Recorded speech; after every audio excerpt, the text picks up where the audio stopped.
Hey everybody, welcome back to Mike's Wooden Things and Stuff. Now that I've got a little bit of practice on the little lidded boxes, I am going to make one that matters for my friend Jackie for her birthday. Um, if you'll remember, I made this same friend my first picture frame. I'm not going to give her my first lidded box because that's mine, but I do think that she would like to have one of these. So her birthday's coming up. If you watched the video of me making this, it's entirely possible that this is going to be mostly the same as that, unless something goes terribly, terribly wrong, which is always possible when I'm on the lathe. I'm about 50%. I think I'm actually above 50% success rate on the lathe now. But I think it's nice to give somebody something and have a video on the internet for them to be able to watch of me making it. So that's what this is for. This is for Jackie, and anybody else that wants to watch is more than welcome to as well, obviously. So let's glue up a blank. I got a piece of Meranti and a piece of maple. I'm going to put them together and make a blank to make another lidded box for my friend Jackie for her birthday. Let's get to it. Jointer time, and then glue, and then lathe might be tomorrow. No, I could probably a couple hours. All right, let's get to it. So we'll start by heading over to the jointer and getting, we only need one side of each of these to be jointed because we're going to make it a cylinder later. So flatten up one side, mark on each of the boards where we want to make the blank based off the other board, and get that cut down to size before we start gluing it up. Still got a little bit of that Meranti left, actually. I think I still have a whole nother stick of that Meranti left. I might make a bunch more of these. Maybe throw them up in the Etsy store. I don't know. Then we get the glue. And I started the glue up by clamping them down with my squidgy clamps just to get the glue to start setting, and I didn't have to worry about it shifting around and stuff. And then I moved over to the C clamps because they apply a little bit more pressure. And once I took that out of clamps, I could work on squaring up the blank, which I'm not sure looking back on it was actually necessary, but I wanted to get it square so that when I did my corner to corner marks on the ends, I would actually be in the center. But like I said, I'm not sure that was actually necessary. But I did it, so I filmed it, so you get to watch it. And then I could mark off the circle based on the center and knock off the corners.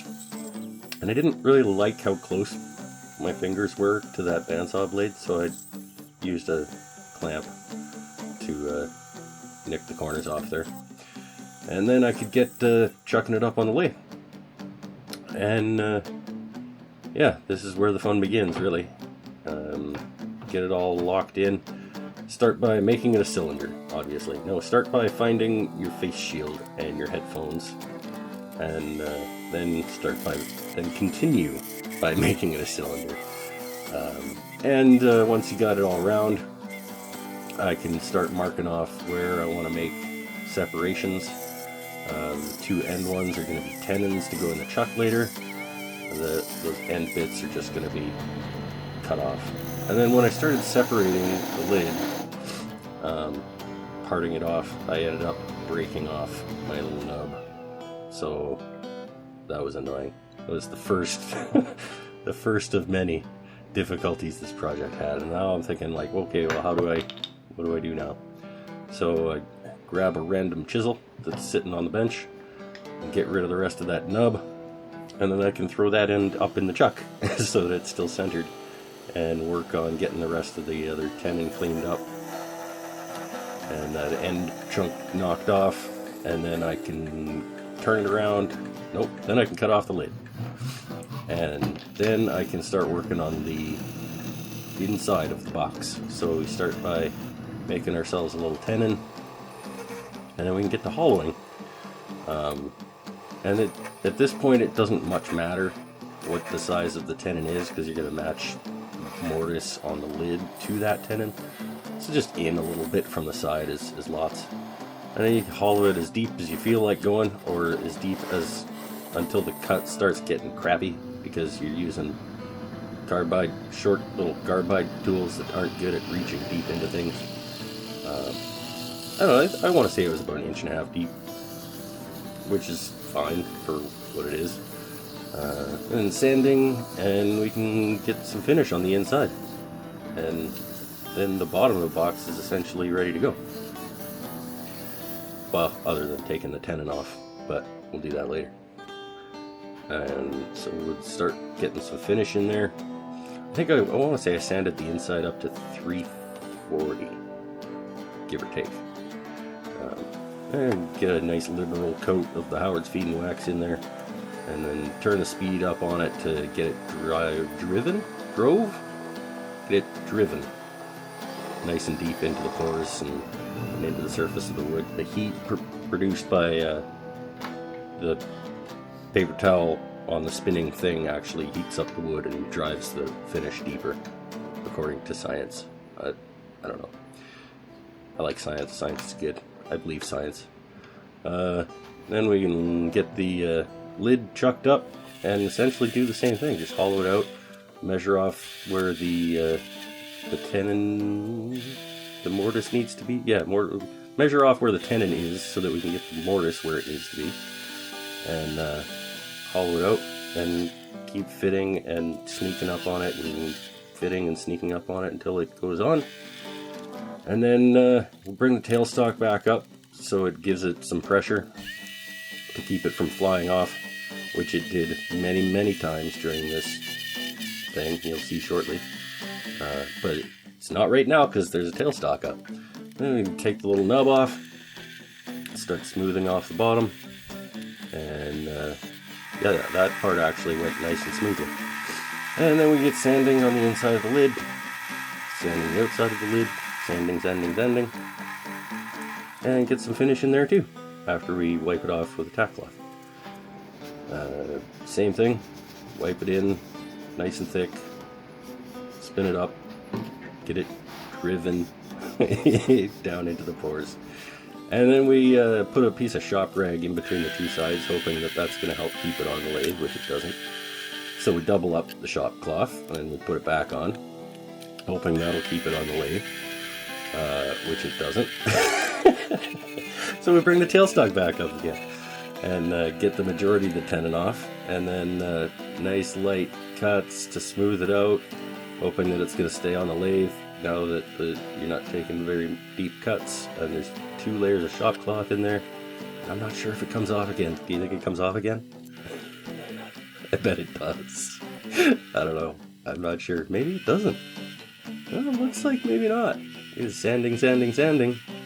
And then take a knife and cut that shop cloth nice and clean off the outside so that we can get the outside finalized and even, and sand it up all nice.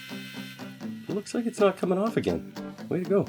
It did come off like at least a half a dozen or more times, probably like 8 or 9 times during the whole process.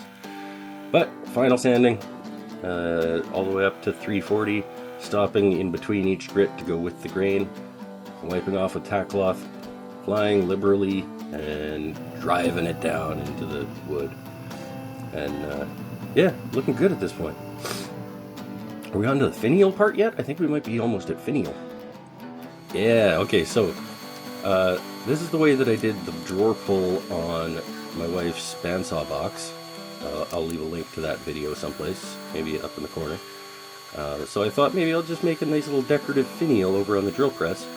But then I remembered that I had bought one of these, I think they're called Jacob's chucks, for the lathe. So it's essentially like a drill adapter.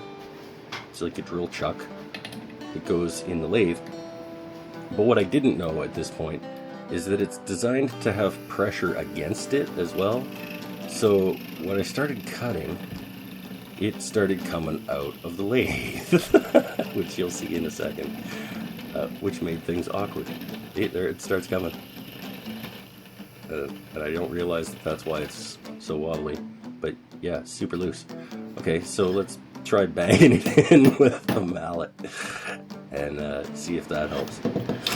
and get it chucked back up in there and see if banging it with a mallet helped. And it did, I think. It seated it a little better. It still made its way out a couple more times, but I managed to get enough little grooves cut to make a decorative little finial out of this piece of dowel. And then once I got sanding, I just had to make sure that I was putting pressure towards the chuck while I was sanding, so that it didn't come out. It ended up working okay. And then I could just drill the hole in the top of the box and glue the finial in, and it's all good. Well, there we go. I think it turned out okay. I put a little finial. Got a little finial on the top of it out of a maple dowel. But that's an interesting touch. I don't know if I like it, but I think Jackie will. I know I like the box, but I don't know if I like the finial. But I think it's the best fit one yet. This is the third one that I've done, and I think it's the best like pop out of all of them. It was hit and miss for a little while there, and it kept coming off the lathe on me, but I managed to pull through. Anyway, happy birthday, Jackie. Have a little box. Thanks for watching, everybody. See you next time.